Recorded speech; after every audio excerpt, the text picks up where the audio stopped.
Merci beaucoup.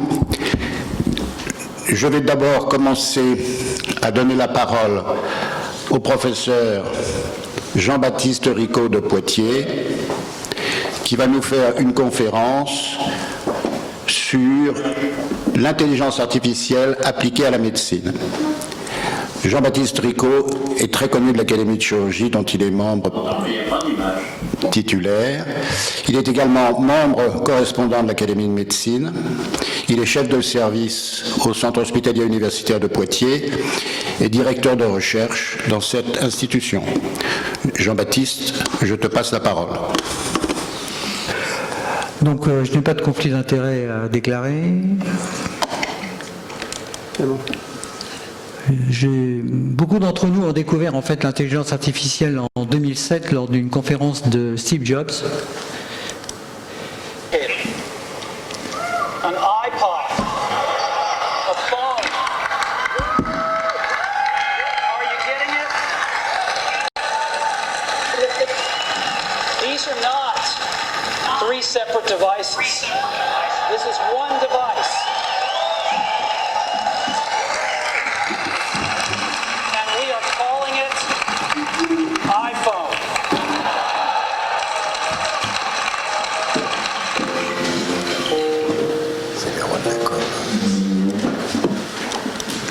Donc en fait, dès les premiers téléphones portables, on avait une puce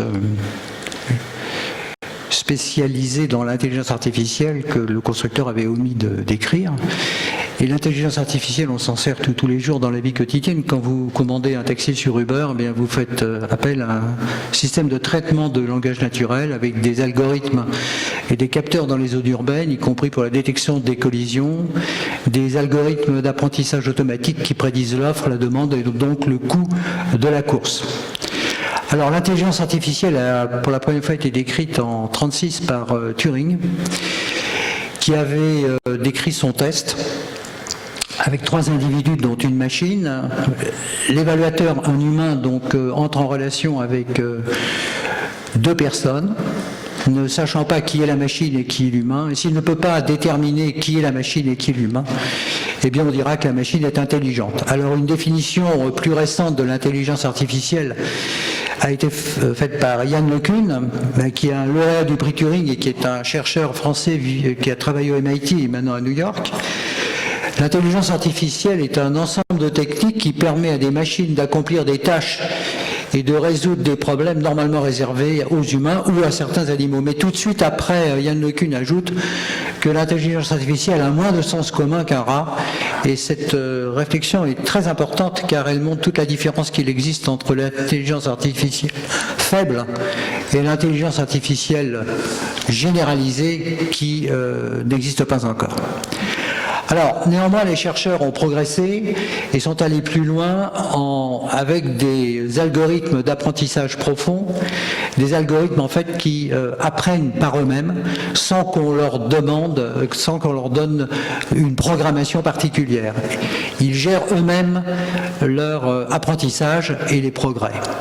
Alors, pour comprendre ce que c'est qu'un algorithme de renforcement, simplement, qui fait appel à un réseau neuronal convolutif, eh bien, vous vous souvenez, quand vous jouiez, quand vous appreniez le football, vous n'avez pas regardé de traité de manuel, vous avez tapé dans une balle, et ensuite, vous avez vu comment les choses se passaient, avec des succès et des échecs, vous avez progressivement amélioré votre jeu. C'est exactement la même chose, du moins c'est le même principe que pour les algorithmes de renforcement. Alors voici un réseau neuronal convolutif. Vous avez ici, à l'extrême gauche, une image qui est un robot. Eh bien, il est pixelisé avec des filtres successifs. Une analyse qui est récursive. Et finalement, à la fin, un choix statistique. Et avec finalement un choc, avec finalement un choix de la machine qui a la plus grande probabilité, qui est le robot.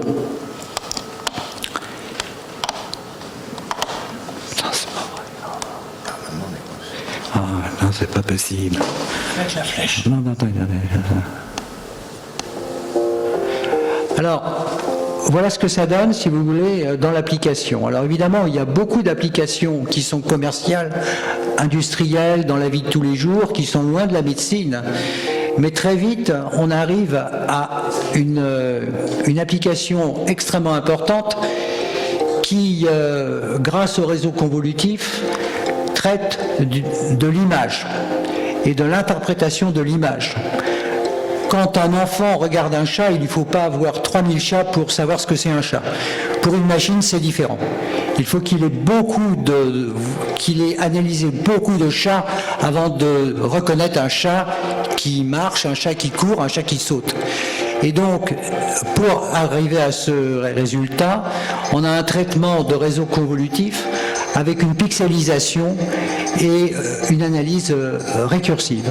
Évidemment, c'est appliqué aussi à toutes les images, aux individus, aux objets, dans toutes les positions.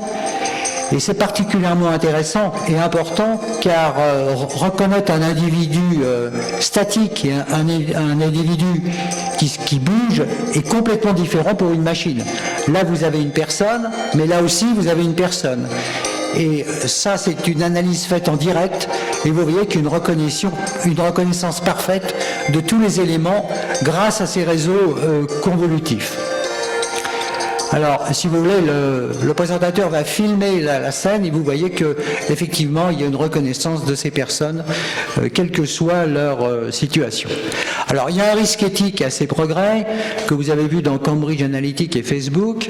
En Europe, on est protégé par le RGPD avec des autorisations préalables à l'utilisation des données, mais il ne faut pas se leurrer parce que même les données dites anonymes peuvent être identifiées. Il y a une étude de MIT qui a analysé les données d'un réseau mobile anonyme, c'est un suivi GPS pour analyser les flux de circulation automobile à Singapour et en moins d'une semaine, les chercheurs de MIT ont réussi à identifier tous les utilisateurs de ces voitures. Donc si vous voulez, même quand c'est anonyme, il faut vraiment se méfier car tout est intriqué en intelligence artificielle. Alors nous avons fait une étude pilote extrêmement simple. Nous avons eu recours à l'intelligence artificielle pour étudier les facteurs de risque du traitement chirurgical des anévrismes de l'aorte abdominale. Étude menée dans un entrepôt Big Data de centre de données cliniques du Grand Ouest avec une étude pilote sur plus de 10 millions de données grâce à une collaboration entre les différents CHU. Alors le critère de jugement principal primaire était composite avec les complications post-opératoires et tardives. Je ne rentrerai pas dans les détails. La méthodologie surtout est plus intéressante. Deux équipes, une équipe A traditionnelle, deux chirurgiens vasculaires ont analysé ces patients en utilisant les codes correspondant au traitement chirurgical ouvert des anévrismes et de l'autre côté une équipe B composée d'un ingénieur et d'un chirurgien vasculaire ont extrait d'un environnement de données massives un échantillon basé, et ça c'est important, sur une détection sémantique des termes correspondant à l'anévrisme, c'est-à-dire qu'ils ont lu des courriers, ils ont scanné des courriers et ils ont vu des bases de données, ils ont tout analysé et ils ont recherché donc cette population afin d'en trouver les éléments qui avaient un facteur de... Alors là on se servit de l'intelligence artificielle et du deep learning avec des réseaux convolutifs et on est arrivé à un résultat qui est assez intéressant.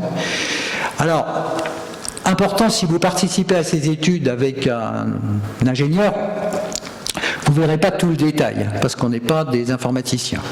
Vous faites une demande, la machine va vous sortir un premier échantillon qui est imparfait, là il faut faire le ménage, c'est pour ça que la place du clinicien est très importante à ce stade initial, et ensuite la machine va affiner ses critères grâce à votre aide et va continuer à progresser pour aboutir à un panier de patients que vous pourrez ensuite traiter au point de vue statistique.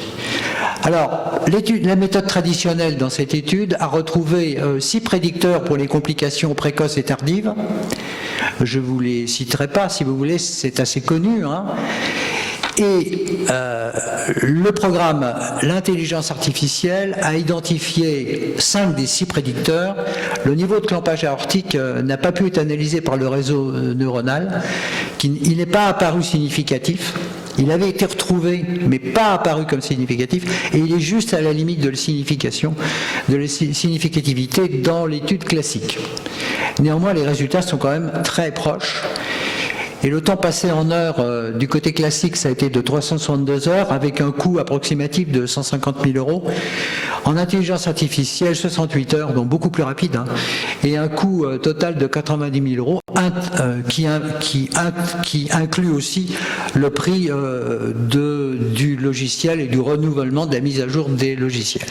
Évidemment, il y a un avantage évident à utiliser l'intelligence artificielle, ça a déjà été fait dans d'autres études, hein, dans cardiovasculaire et autres, pour le dépistage des anévrismes aortiques, les algorithmes concernant les maladies cardiaques congénitales, et puis aussi, on a connecté ces données aux appareils mobiles, hein, aux montres connectées et autres capteurs qui permettent d'avoir, par exemple pour un claudicant, de savoir très vite s'il marche et combien il marche, à condition qu'il ne soit pas sous les arbres, si vous voulez. On le piste, hein, et on sait exactement s'il marche effectivement ou s'il est obligé de s'arrêter tous les 30 mètres. Donc ça, c'est vraiment extrêmement intéressant.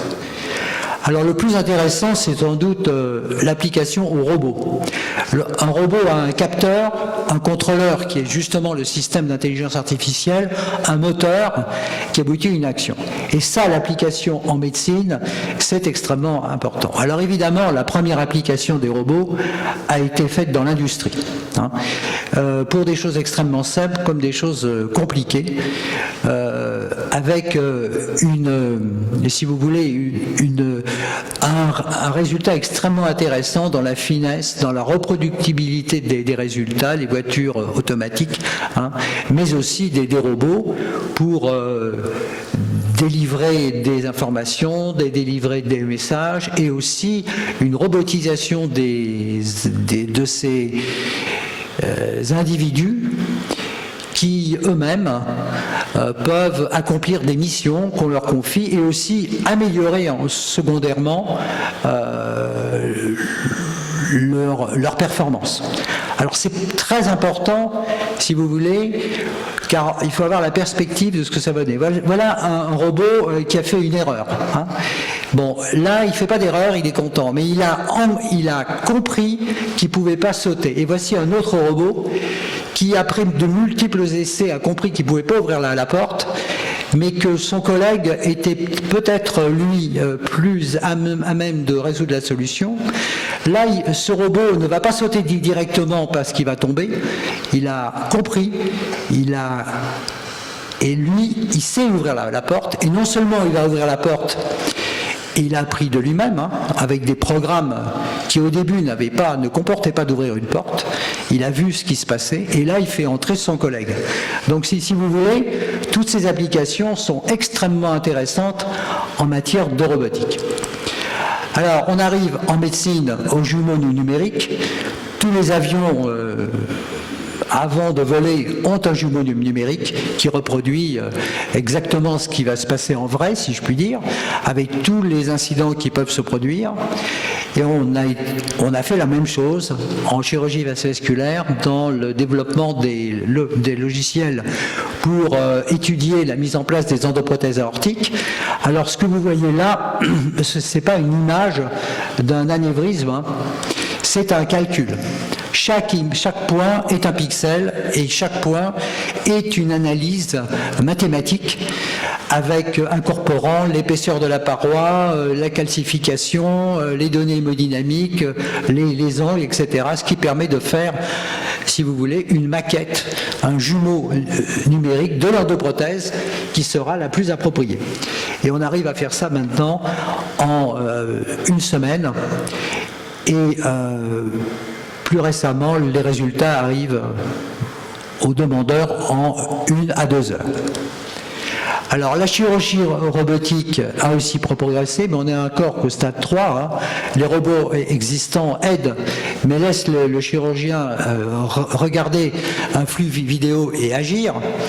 Et on n'est pas encore au stade 4, où à l'aide de l'intelligence artificielle, au réseau convolutif, le robot va apprendre l'anatomie et va pouvoir gérer lui-même une partie ou toute une partie, ou au moins aider de façon plus importante le chirurgien dans sa pratique. Alors, en conclusion, je dirais que il est incontestable que l'intelligence artificielle a transformé la pratique de la médecine, que nous sommes encore dans une phase d'intelligence artificielle faible qui est applicable à des domaines limités, donc c'est l'imagerie, l'anatomopathologie, ça peut être évidemment en dehors de la médecine les échecs, le Go, mais la machine qui fait bien le Go, elle ne fera pas bien les échecs. Et en tout cas, une machine capable de rivaliser avec un praticien pour la prise en charge globale d'un patient médical, social et psychologique n'existe pas. Néanmoins, l'intelligence artificielle générale est certainement pour demain et nous verrons, peut-être pas nous-mêmes, mais des progrès dans les années ou dans les dizaines d'années à venir. Voilà. J'ai encore une vidéo, mais je pense qu'elle ne passera pas parce que le son ne passe pas. Dave, Si. do you mind if I ask you a personal question? Open the pod bay doors, please, Hal. Open the pod bay doors, Hal. I'm sorry, Dave. I'm afraid I can't do that. What are you talking about, Hal? This conversation can serve no purpose anymore. Goodbye. Voilà, donc c'est la conclusion, mais on n'est pas encore là. Je vous remercie de votre attention. Et je m'excuse pour les problèmes techniques que nous avons eus. Merci beaucoup Jean-Baptiste, c'était très très intéressant et tu n'es pour rien dans les problèmes techniques que même notre technicien Pascal Bourret a eu beaucoup de mal à maîtriser liés à l'utilisation de Zoom.